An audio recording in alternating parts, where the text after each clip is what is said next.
Evaluate radical expressions challenge. This can be a tricky topic.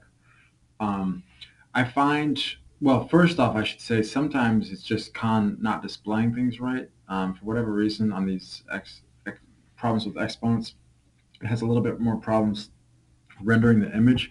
So if you ever get anything freaky, like there's not a question, or on the ones where you have more than one answer listed, one of the answers isn't displaying, or it seems like you're getting part of the last question. In this question, you can always just hit Control R or refresh your browser, and make it look good. Get the real question. Sometimes it's just a little bit glitchy. Okay, but once you're looking at the problem, I find like the most valuable distinction, or where students get the have the most problem, is uh, you have to really pay attention at the beginning of the problem whether the exponents are the same or whether the bases are the same. So in this problem, you can see our exponents are the ones that are the same. And so what we're going to end up doing is factoring out the exponent and just taking the fraction 2 over 54. So here's my solution. I'll walk you through it. So here's the original question. We've got 2 to the negative 4/3 over 54 to the negative 4/3.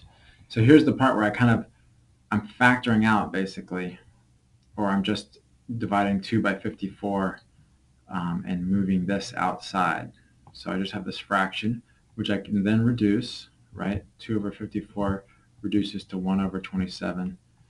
They both have a factor of 2. Okay. Now we've just got to handle this exponent.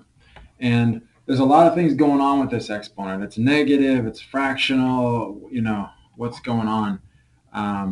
And so what I'm going to do here, it looks like I'm getting more complicated, and in fact I am, but this actually helps to take things one at a time.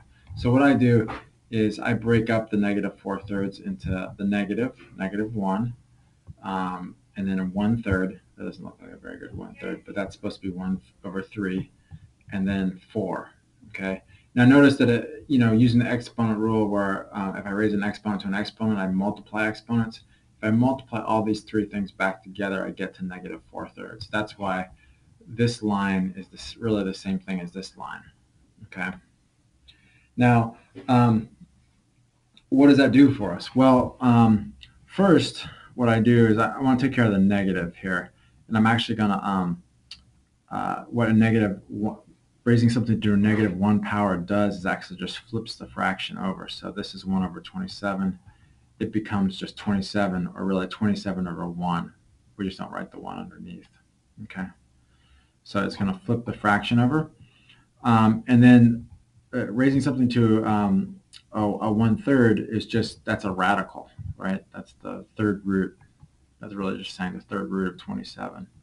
So this is really 27 to the 1/3 is just third root of 27. And see, my 4 is just hanging out here. The third root of 27, you might know that in your head, or you can do that on your calculator. You get 3, right? And then I just still have to raise that to the 4th power.